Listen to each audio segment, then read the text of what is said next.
The evolution of LandGuys.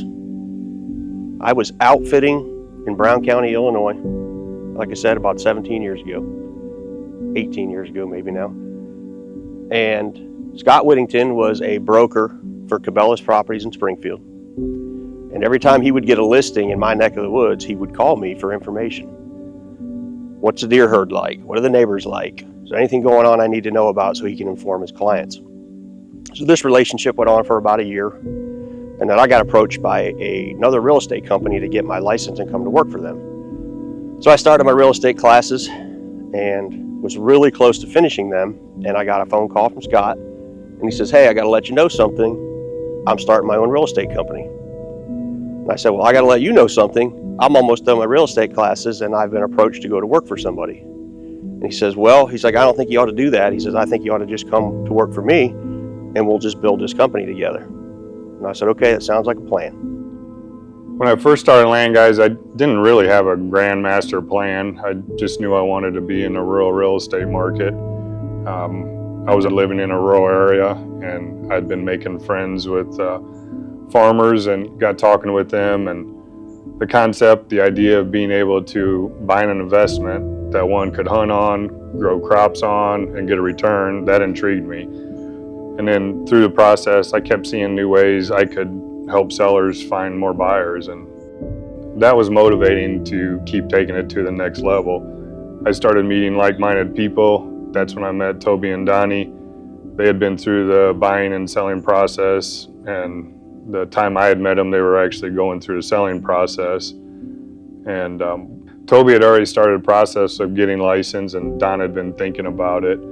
And Toby was already an outfitter, he was a construction worker, he was buying and selling some properties and helping people manage them, and I think he'd been seeing some of the other agents and how they're doing it, and there was a lack in that as well, so he started getting his license.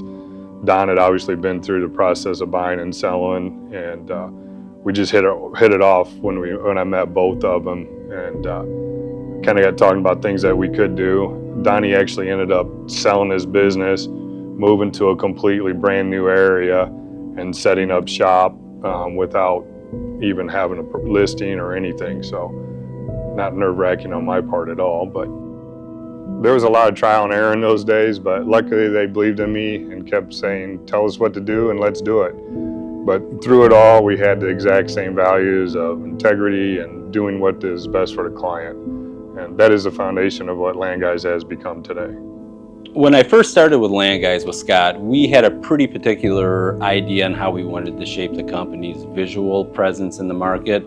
Scott's idea was to be the first people with the drones, and I gotta say we had a lot of fun. I think we crashed more drones than we actually flew, but we learned, and I really truly feel we were the first in the market, and we've been staying on top of the technology with different 4K and even drones that we can fly through the timber and thread a needle with them. So the future, again, stay tuned, because we're gonna be on the cutting edge of the technology and keeping things as exciting as possible.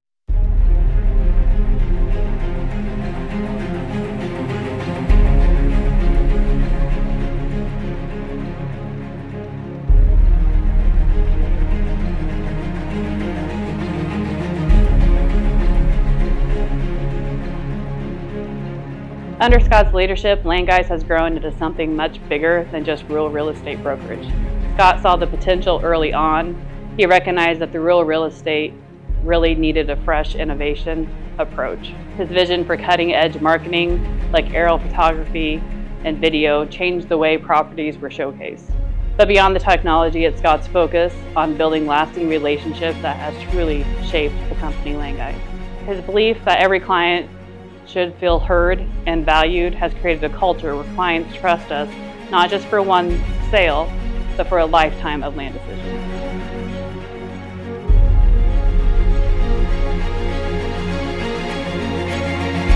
We want to convey that we're not just helping clients buy or sell land, we're guiding them through important decisions about their futures and the legacies they want to build. Our team's passion for rural life is reflected in how we approach every property. Whether it's a hunting retreat, a family farm, or a place to build memories, we see more than just land. Our goal is to highlight the beauty and potential each property holds while maintaining a personal connection with our clients. So they know they're in capable hands with people who truly understand the value of rural land ownership.